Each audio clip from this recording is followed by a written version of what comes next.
평화로워 보이는 경상남도 김해시의 한 동네.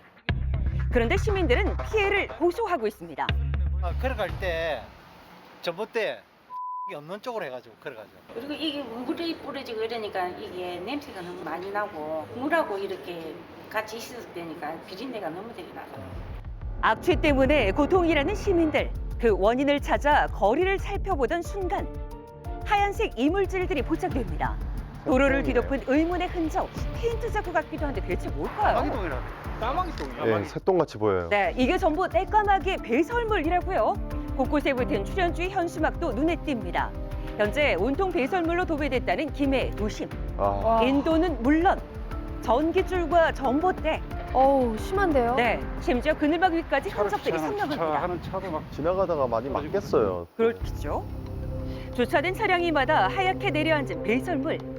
지저분한 모습에 미관상 보기 안 좋은 것도 문제지만 진짜 심각한 문제는 따로 있다는데요. 긁어도 네. 이 흔적이 굳어서 눌러붙었네요. 네, 딱딱하게 굳어버린 탓에 닦아내기도 쉽지 않다는 겁니다.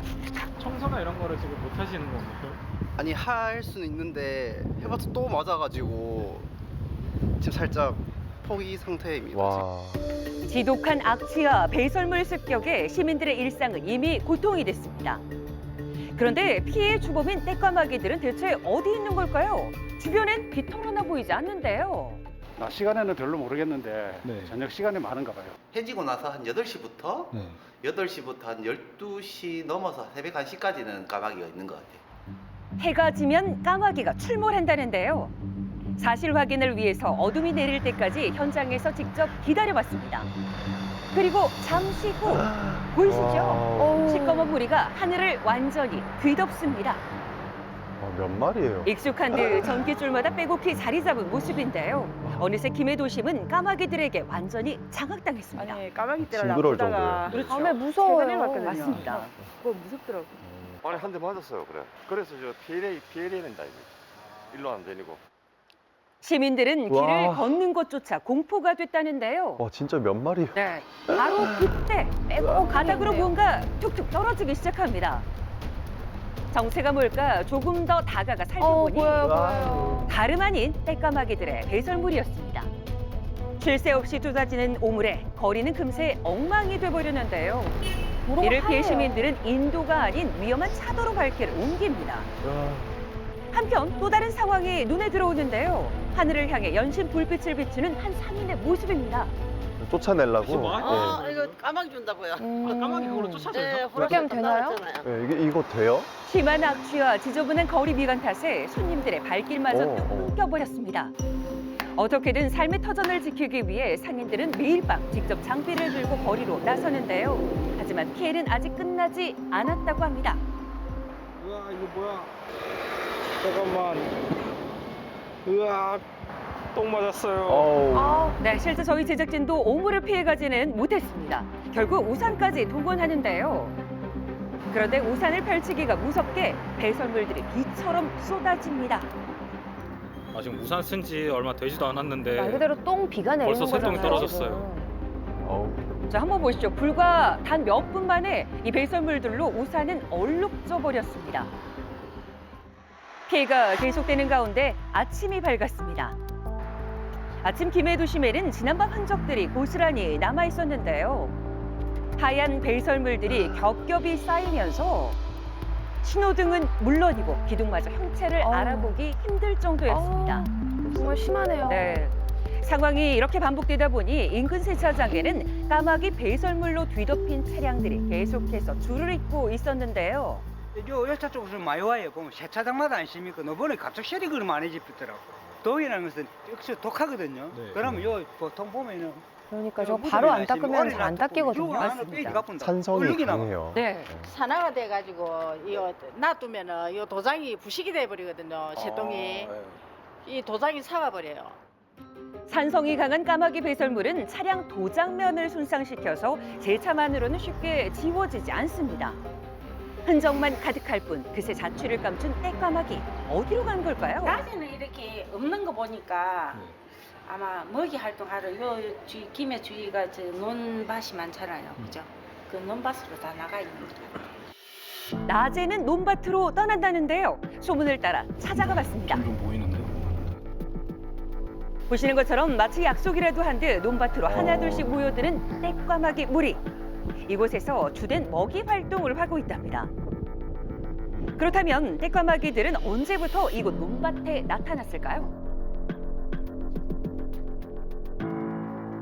1월 초, 12월 작년 12월 말부터 그렇게 종종 매년 이렇게 많이.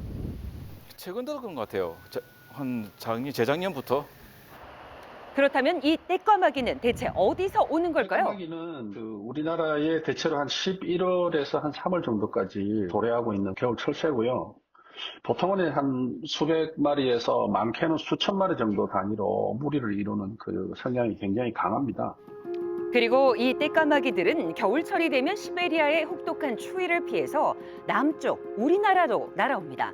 그런데 왜 하필 김해로 몰리는 걸까요? 김해시에 지금 몰리고 있는 것이 농경지가 굉장히 많고 네, 먹을 게 많군요. 도시의 맞습니다. 열섬으로 인해서 상대적으로 농경지보다는 굉장히 따뜻하거든요. 그리고 또 이제 건물이라든지 이런 것들이 안전한 집단 잠자리로 선호될 수 있는 장소이기 때문에 이 지역을 굉장히 선호하는 것이 아닌가.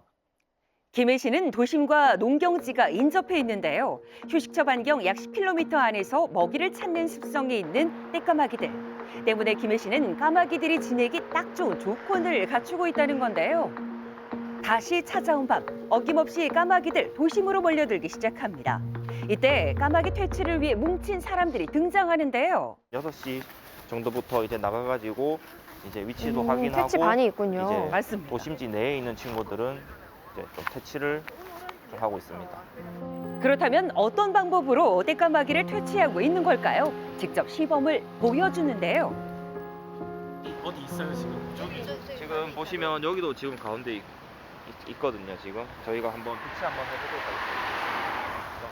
모두가 지켜보는 가운데 하늘 높이 손을 뻗어서 까마귀를 향해 빛을 쏘기 시작합니다. 네, 강한 빛이 닿자 달아나는 까마귀들. 오, 바로 도망가긴 하나, 하네요. 둘, 셋. 또 그때뿐 아니에요? 자, 한번 보시죠. 이렇게 일사불란하게 날아가 버리는 듯 그런 모습을 보이는데요. 마치 천적의 공격에서 도망치듯 빠르게 피해버리는 모습입니다. 유동 인구가 적은 곳은 좀 퇴치는 자제하는 편이고요. 유동 인구가 어느 정도 있는 곳에 레이저를 이용한 좀 퇴치를 실시하고 있습니다. 그렇다면 떼까마귀에게 레이저건을 쐈을 때 달아나는 원리는 무엇일까요? 강한 그 레이저빛을 발생하게 되면 새는 그 위협적으로 받아들이기 때문에 회피 반응을 보이거든요. 그래서 레이저를 쏘면 즉각 이탈 반응들이 사실 나옵니다. 즉 강렬한 초록색 레이저를 포식자의 눈감으로 인식해서 본능적으로 도망치는 건데요. 하지만 어쩐 일인지 이 레이저에도 꿈쩍 않는 까마귀들이 나타나면서 또 다른 문제가 되고 있습니다. 그 까마귀들이 똑똑해요. 웬만한 친구들은 이제 레이저를 통해서 날아가는데 이제 뭐 적응이 됐는지 일부는 안 날아가는 친구들도 좀 있습니다. 그래서 좀 실제로 지금 퇴치가 좀 쉽지 않은 실정이고요. 네, 김정은 아나운서 이야기처럼 워낙 영리한 탓에 레이저에도 금세 적응을 하면서 쫓아내도 다시 돌아와서 배설물을 싸는 악순환이 반복됩니다. 그런데 왜 거리에 묻은 이 배설물들 바로 청소하지 못하는 걸까요? 살수 작업을 한다고 한들 이제 결빙 우려 때문에 2차 사고 우려가 있어서 또 이게 현실적으로 지금 그렇죠. 마냥 물만 뿌려놓을 수는 없는 상황이네요. 그렇습니다. 이렇게 피해가 쉽게 해결되지 않자 다른 방안들도 모색 중이라는데요. 그래서 어떻게 방법도 해야 좀 됩니까? 강구해보고 있습니다. 예를 들어서 뭐 초음파를 통한 퇴치라든지 맹금류의 소리를 이용해서 퇴치를 한번 해보다든지 그렇게 다양한 방법을 지금 한번 강구하고 있습니다. 매년 반복되는 떼까마귀 피해, 과연 근본적인 해결책은 없는 걸까요? 새를 완전히 쫓아내려고 만드는 것이 아니라 피해를 줄일 수 있도록 다른 곳으로 유도시킬 것인가 하는 부분에 목표를 설정하고 환경을 조성해 주는 게 바람직하다, 그렇게 볼 수 있습니다. 도심 속 불청객과의 불편한 동거를 끝내기 위해서 이제는 장기적인 대책이 필요한 때입니다. 예, 이게 뭐 레이저로 이렇게 쫓아낸다고 해도 지금 보니까 그때뿐인 것 같고 정말 대책이 제대로 필요한 시점인 것 같은데 정부가 대응책을 내놨다고요. 네, 일단 김해 씨 같은 경우는 이 매와 부엉이 같은 천적을 이용해서 유도 퇴치하는 방법을 검토해서 단계적으로 도입할 계획이라고 밝혔습니다. 예. 또 보다 체계적인 대응을 위해서 민원 현황과 현장 점검 결과를 통합해서 땔감아기 출몰 지도를 만들고요. 시민들에게 피해 지역을 인지할 수 있도록 사전에 정보를 제공할 방침이라고 합니다. 네. 또 앞서 보셨던 것처럼 이 땔감아기들이 전깃줄에 집단 서식하잖아요. 네. 이 특성을 고려해서 한국전력공사와 협의를 통해서 정전이나 안전사고에 예방하는 것이 물론이고 서식지 환경 개선을 위한 방안도 함께 모색하고 있다고 밝혔습니다.